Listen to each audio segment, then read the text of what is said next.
Welcome to this week's Athletic Directors Podcast and Videocast with Bill Chaves. It's brought to you by Cheney Federal Credit Union, serving their members' financial needs since 1951. A great day on Saturday, Bill. A huge crowd, biggest of the year, third largest all time. And how'd things go as far as the infrastructure and so forth? Yeah, thanks, Larry. And what a beautiful day, too, huh? Mother Nature really gave us one of the best November days I think I can recall. It was awesome. What's interesting is, and I was commenting after the game to a few folks on this, is that we've been very, very fortunate with the crowds we've had this year. So in a good way, the Montana game, which maybe years and years ago was once every 2 years, you kind of had to think about some things that you never had to think of on a game-to-game basis. We're actually at a point now where people are coming, and thank you to everyone that is coming, that every game seems to be, the way Saturday was. And so from that perspective, it was in a sense just another game for us this year, as the crowds have been tremendous. And what those of us who have been around for a number of years remember is when Montana used to come in here, they would be at least half the audience. They weren't a very big part of the audience on Saturday. They had probably 15-20% of the people. Yeah, certainly less, right? Yeah. I mean, that's probably the best way of putting it.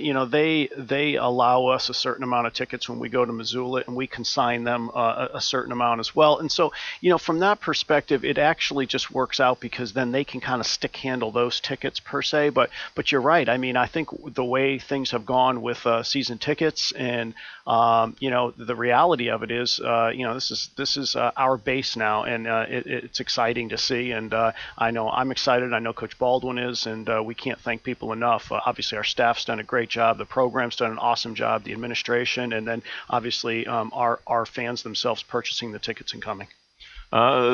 Leading into the game last week, there was a tremendous video that was released on the internet, and you guys do such a great job on the video end of things. I want you to talk a little bit about that. Our whole staff really thinks, and at least we go in every day trying to think, what is it that we can maybe do today that hasn't been thought of, and you try to give some folks autonomy and give them an opportunity to do some things that are creative, and that's the one thing we have. I know our external staff, and from a video standpoint, Paul Fisher does a great job with that, and I think a number of folks on the external staff are just so darn creative as far as what might make sense, and that's just where we are right now. It seems like video, if you have the opportunity to kind of do it, use it, and then maybe use it a couple different ways, it gives you a chance. And we were able to release it on social media prior to the game, and then use it at the game itself. And down the road, I'm sure in some way, shape, or form, we'll use it again. So that's the other things we talk about is, how many times, how many can you do something, and then can you use it multiple ways? All right, so the win on Saturday against Montana all but clinched a playoff berth for Eastern. When does the conversation start about home playoff games and then tickets that may be available for those games? Sure. So knock on wood, right? I mean, certainly still got one very important game left at Portland, which we know from years gone by that's going to be a tough game. But if even if things however it goes, I would struggle to think that this team's not a playoff team at this point in time. Just depends now where we go. Our season ticket holders have gotten information even prior to the season. We just said, hey, in the event that we're fortunate enough to have a great year and we have home playoff games and you want to reserve your tickets, our season ticket holders have already kind of been in play with that, so to speak. But we'll get back after them and make sure that we've got them dialed in, and then we play the Vikings on the 21st, and then the selection shows on Sunday the 23rd, 8 a.m. Pacific time, and that's when you'll find out, what will transpire. We're going to get some information out, almost kind of like, if you will, like a Major League Baseball team, right? If you make a potential run, you at least get some information out there. So stay tuned. We're going to get some stuff out here in the not so distant future. And so, no news for sure until the 23rd, and then you hope that you have that first round bye so that you at least have a week to an extra week to ramp up. Yeah, that Saturday following Thanksgiving is the actual first round where there's 16 teams that'll play. 8 teams will advance, and they'll go play the top 8 seeded teams the following Saturday.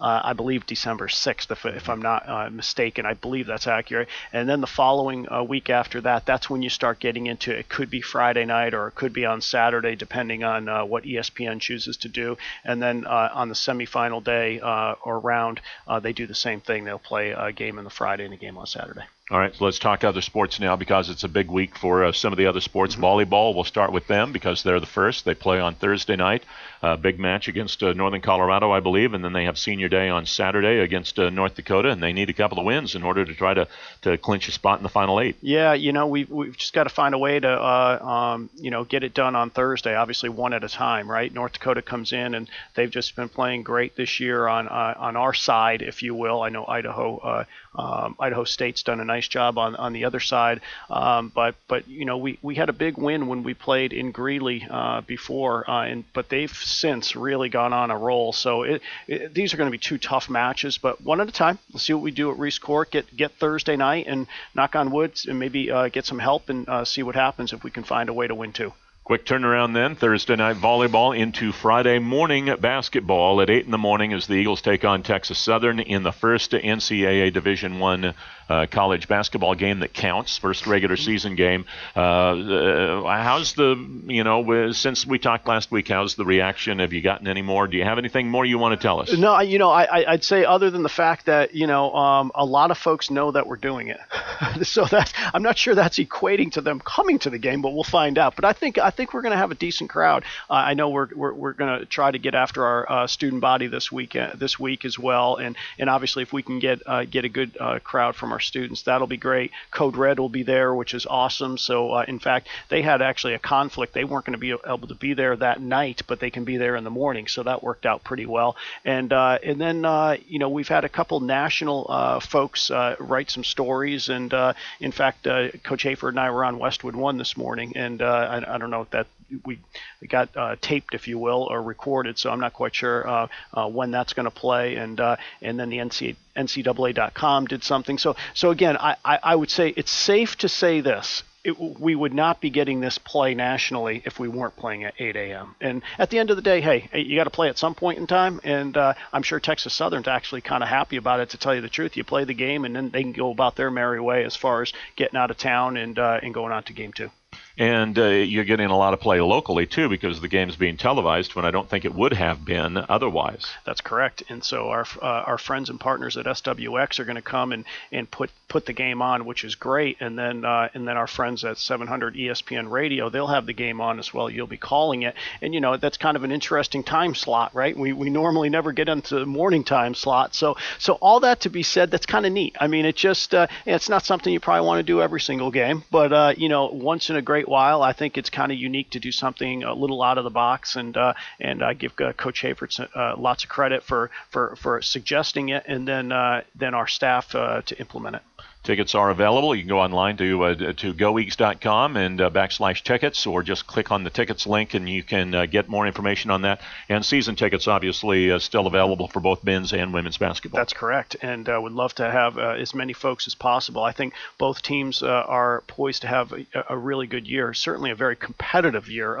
As we know, the differential in the Big Sky is not a whole lot when you get to certain teams. Sometimes it just comes down to matchups, luck, injuries, all those types of things. And so the ladies play that evening at Utah Valley. So that'll be interesting. They'll be on the road, and then they come back the following Tuesday against Wichita State, a really good Wichita State team. So that'll be interesting. Anything else, Bill, that you didn't hit that you want to talk about here? No, kind of cleaning up the soccer piece. I'm really proud of the team and making the tournament, and lost to Northern Arizona, who ended up going on to win the tournament. And so, that's just kind of what happens. We were close, and we found a way to beat them in Flagstaff, and they were one goal better than us in Missoula. But I think with some of the recruits that we've got on the docket and some of the things that occurred this year, future is very bright. And that's part one of our Athletic Directors podcast and videocast with Director of Athletics Bill Chaves, and it's brought to you by Cheney Federal Credit Union.